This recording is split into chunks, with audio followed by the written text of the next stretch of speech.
Though there were orcs and foul beasts that might roam the land, there was one creature that people feared even more. Undead monsters, immune to our mortal blades, yet whose blades in turn would slay any they would meet. They were the most terrible servants of the Dark Lord, his most feared generals, and his most trusted spies.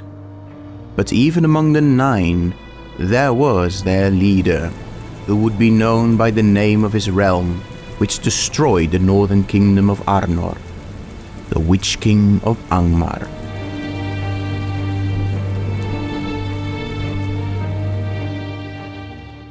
So, you want me to look your way? Shoulders a bit more turned? Okay. Is this good? Now, what did you want my portrait for? Welcome, Eldanyar, to this special announcement. We are very happy to finally, after quite literal months of work, tell you about a special project. We have finally opened the Mysteries of Westerness store with the launch of our 2024 calendar, with 12 beautiful scenes by the amazing painter Stefjard, showing you the Shire, Mordor, Rivendell, and such unforgettable characters such as Luthien Tinuviel, Lord Elrond Half-Elven, and Tom Bombadil. With this calendar, you can bring a beautiful bit of Arda into your home through the link on screen or in the description. On top of that, anyone who has joined the ranks of our patrons will get a personal discount code on top of their existing benefits.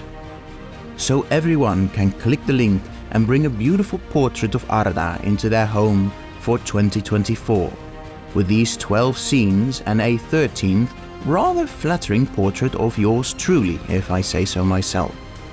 So thank you everyone for your ongoing support, and I hope to see all of you for the next chapter, where we will look at the monster that guarded the gates of Moria, a watcher in the water.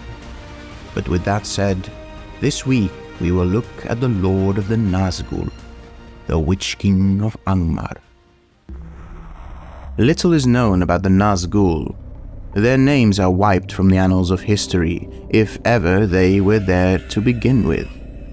Of only one of them we still remember his name, Khamul, the Shadow of the East, the second of the Nazgul after his lord, whose name has been lost to us. Instead, we named him after the realm he once ruled, and after his diabolical nature, with which he tormented the people of Arnor for over half a millennium, the Witch-king of Angmar. But I will return to that chapter later. For some time after the year 1700 of the Second Age, Sauron had managed to take the 16 rings of power from the elves, and he had started to enact his plan for domination. 7 he gifted to the Dwarf Lords, in an attempt to make them his unwitting servants through the domination of his one ring over the lesser rings of power. And with that same intention he took the 9 and started to give these to mortal men. 3 of these were given to great lords of the Númenóreans, and one of these, we presume, would have been the one Sauron chose to be the first among his servants. And with these rings, Sauron's chosen quickly gained power and prestige.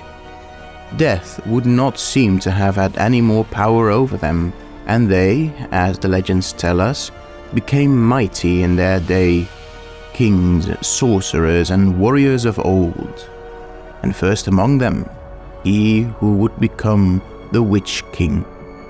Nothing further is known of him at this time, other than a single note in the accounts of the Second Age, which says, 2251, about this time the Nazgul, or ring wraiths, slaves of the 9 rings, first appear. But after partaking in the War of the Last Alliance, where he assisted his lord as one of his chief lieutenants, it is far into the Third Age that history once more replaces myths and vague suspicions. For around the year 1300, Sauron saw the weakness in the north had grown enough for his machinations. The once strong kingdom of Arnor where Elendil the Tall had once reigned as High King over both the realms of the Dunedain, had broken into 3 parts, which now struggled and fought among themselves, and so Sauron commanded his Nazgul to reappear. From among their ranks, one stepped forth. The most powerful of the 9, he was sent to the mountains of Angmar, to the north of broken Arnor. And there he took Carn Dûm as his capital, created a realm around the mountains, and took his seat as king of this newly established realm of Angmar. Of the 3 successor kingdoms in the north, Arthedain, Rhudaur and Cardolan, Rhudaur was the first to fall. It was the weakest of the 3, and by now only sparsely populated, and the line of King Eärendil, the bloodline of Isildur himself, had long since been broken, and the kingdom had been ruled by the Hillmen. Through his cunning, his corruption, and his dark magic, the Witch-king of Angmar had one of the Hillmen lords swear fealty to him, and had aided his subordinates in taking control of all of Rhudaur, taking the first of the 3 Arnorian states for the Dark Lord. With his domain now stretching from the borders of Forothwaith in the north to the borders of Rivendell itself, the Witch-king wasted no time and attacked the elven home. Though Lord Elrond, together with reinforcements from Lothlorien, managed to break the siege and fend off the attackers around the year 1400, the Witch-king did not falter. Instead of facing clear defeat, he rallied his forces, and in 1409 a great host of Orcs, Hillmen and other servants of Angmar issued forth from their evil realm and attacked Cardolan. Amon-Sul was destroyed, and the last prince of Cardolan was slain, leaving his soul restless for over 1,000 years within the barrow in which he was buried. The men of Carn Dûm came on us at night, and we were worse. Ah, the spear in my heart! With Cardolan a mere shadow of its former self, and Rhudaur effectively conquered, Angmar turns its eyes towards Arthedain, the last of Arnor's remaining realms. Of all the 3 successor realms, this one held the most people of Númenórean stock, and as Isildur's line still ruled, its fall was not as easy for Angmar. It took the Witch-king almost 600 years ere he could bring Arthedain to its knees in one final war. In 1974 of the Third Age, Angmar's forces finally managed to break Arthedain's defenses of its capital, and the armies of Angmar swept across the land in a wave of death and destruction. Arnor, the Northern Kingdom of the Dunedain, was at last defeated. But destruction meant naught for the heirs of Númenor. As long as they still drew breath, they would fight the darkness of Sauron in whatever shape it came, or through whatever proxy it tried to spread. For a year earlier, Arvedui, the last king of Arthedain, had asked the kingdom of Gondor for help. And although he had not survived the wars against Angmar, his message had still reached its destination. Eärnur, the crown prince of Gondor, had gathered a massive fleet, big enough to fill 3 of the havens of the elves, and sailed north. In Lindon his armies allied with those of the elves, and he went to war at Angmar. The Witch-king, having overestimated his victory, was caught off guard, and his armies were overrun. With heavy losses he attempted to flee to the safety of his fortress capital of Carn Dûm, but his enemies were too fast. With the Arnor and the forces of Gondor and Lindon attacking him from the west and north, with the forces of Rivendell and the Glorfindel attacking from the east, they were pinned. In the Battle of Fornost, in the year 1975 of the Third Age, every orc and man of Angmar, west of the Misty Mountains, was slain. But as the allied forces were slaughtering his armies, the Witch-king himself appeared, instilling fear into anyone who even heard his horrible voice. And he challenged Eärnur before being chased off by Glorfindel and vanishing. However, Arnor now rode back, but Glorfindel, looking into the gathering dark, said, "Do not pursue him. He will not return to this land. Far off yet is his doom, and not by the hand of man will he fall." Though Angmar was gone, it still remained a victory for Sauron and the Witch-king. Arnor was destroyed, and now only Gondor remained. And so the Witch-king returned to Mordor to continue to wreak havoc upon the heirs of Númenor. In the year 2000 of the Third Age, the Nazgul issued forth from Mordor, led by the Witch-king, and they besieged Minas Ithil. For 2 years they besieged the city founded by Isildur himself, until finally breaking the Gondorians and turning the city into Minas Morgul, the Tower of Sorcery. As the Lord of the Nazgul took his seat in his new stronghold, an aura of terror emanated from the city, and the lands of Ithilien became lifeless and deserted. 40 years later, the king of Gondor died, and Arnor became king. The Witch-king had not forgotten his enemy, and as soon as he was crowned, he sent a message to the new king, challenging him to come to Minas Morgul and face him in a duel. Though his steward Mardil Voronwe managed to dissuade him, he failed to do so when a second challenge a few years later was issued by the Nazgul lord. He mocked him, called him decrepit and cowardly, and those words the powerful king of Gondor could not abide. His temper flaring, he rode to Minas Morgul and was never heard from again.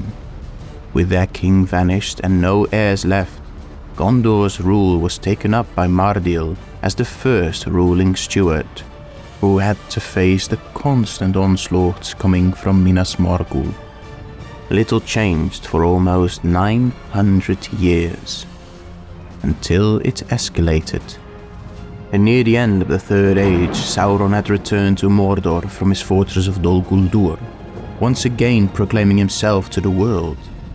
The war with the Free Peoples became worse and worse for them, and having found out the fate of the One Ring, he sent forth all 9 Nazgul to search for this Baggins in Shire.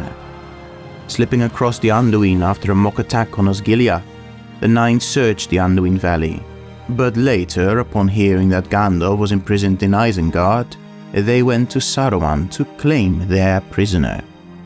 Gandalf, however, had already escaped, and Saruman, who by no means was a loyal follower of Sauron, almost came to blows with the 9 Ringwraiths, though the protections of Orthanc were too strong for them, and so they set off to Gondor to find the old Greybeard, convinced by Saruman's voice that only Gandalf knew where the Shire was.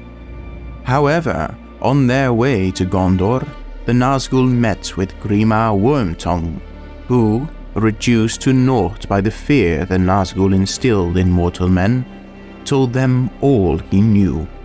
Of Gandalf passing through Rohan, of where the Shire was, and of Saruman's treachery and lies to the Dark Lord. Recognizing the doom the low man would bring upon Saruman, they let him go. Together with the rest of the Ringwraiths, the Nazgul Lord set off towards the Shire. When they met a Dunedain guard at the Sarn Ford, the entrance to the Hobbit homeland, they overwhelmed them in the night and slew all of them, before setting up camp south of the city of Bree. From there the Nazgul split up. The Witch-king himself went into the Barrow Downs and roused the Barrow Wights and other evil spirits in the old forest. This is how he grew aware of Gandalf leaving Bree and stalking the Nazgul. He set a trap for the wizard at the Tower of Amon-Sul, which he himself had destroyed so long ago. That night, a huge battle was fought between the Grey Wizard and the Nazgul. Until the break of dawn, Weathertop was filled with lightning and magic, until Gandalf managed to escape. 4 of the Ringwraiths followed him, while the Witch King remained with the rest. Just a few days later, Frodo and the other hobbits, guided by Aragorn, reached the ruins of the old fortress, and the Witch King sprung the trap again at these weaker prey. He tried to take the One Ring from Frodo and stabbed him with his Morgul blade. Aragorn intervened, but the Witch King knew his victory was already assured, for the tip of the Morgul blade had broken off in Frodo's wound and would slowly make its way to his heart. And as soon as that would happen, the young hobbit and the One Ring would be theirs. Were it not for Rivendell. Glorfindel, his arch-enemy from the wars of Angmar, came forth from Imladris once again and sent Frodo away to the home of Lord Elrond on an elven horse. The Nazgul pursued him, catching them near the River Bruinen. Nearing death and in utter desperation, Frodo took out his barrow blade. But the Witch King laughed, and with just a wave of his hand, the sword broke. But then Aragorn and Glorfindel attacked, driving the Nazgul into the river, which, at Elrond and Gandalf's command, rose and swept the Nazgul downstream. On the only surviving horse, the Witch King returned to Mordor for his final mission, the subjugation and destruction of Gondor. Empowered further by Sauron, he once again rode to battle as in his glory days of Angmar. He crossed the Anduin Ethos-Gilia, broke the Ramas Echor, overran the Pelennor fields, and breached the gates of Gondor. Though, as he entered the sacred city in all his dark majesty, he was confronted by Gandalf the White. "You cannot enter here," said Gandalf, and the huge shadow halted. "Go back to the abyss prepared for you. Go back! Fall into the nothingness that awaits you and your master. Go!" The Black Rider flung back his hood, and behold, he had a kingly crown, and yet upon no head visible was it set. The red fire shone between it and the mantled shoulders vast and dark. From a mouth unseen there came a deadly laughter. "Old fool," he said. "Old fool, this is my hour. Do you not know death when you see it? Die now and curse in vain." And with that, he lifted high his sword, and flames ran down the blade. But as the two legendary characters were about to fight, Rohan arrived. As the Rohirric lines crashed into Mordor's armies, the Witch King returned to his forces. He mounted one of the fell beasts and flew up, searching for his prey, finding it just as his prey's horse was shot by a black arrow. Theoden lay under his horse, his body broken, but he was still alive. As the Witch King ordered his mount to attack the king, Éowyn came between them, breaking the paralyzing spell of fear that the Nazgul Lord exuded, and even managing to behead the fell beast that he had ordered to attack her.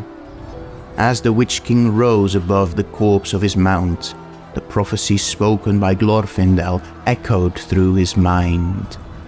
Nevertheless, he attacked. His mace shattered the woman's shield, as well as the bones in her arm. But as he raised his mace to kill her, Meriadoc Brandybuck attacked, using his barrow blade, the blade he had been given by Tom Bombadil, and which had once been forged in war-torn Cardolan for the exact purpose of destroying the Witch King of Angmar.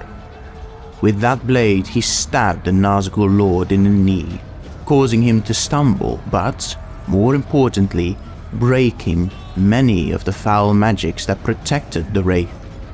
As he cried for her, Éowyn stabbed into his invisible face. The explosion of magic broke her sword and left the Nazgul's hauberk and mantle empty. and his iron crown rolling away with a clang.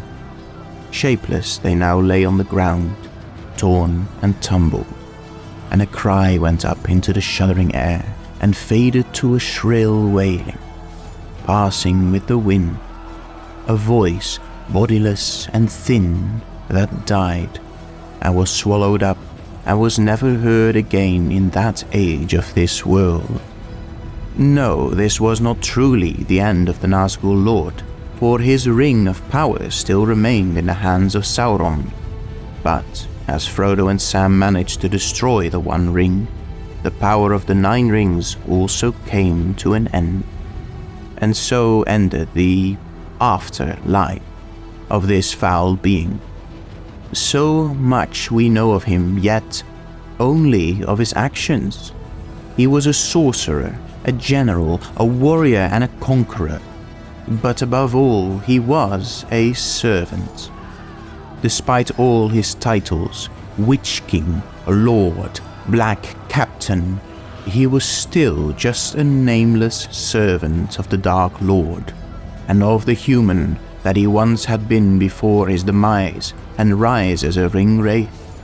Nothing remains anymore.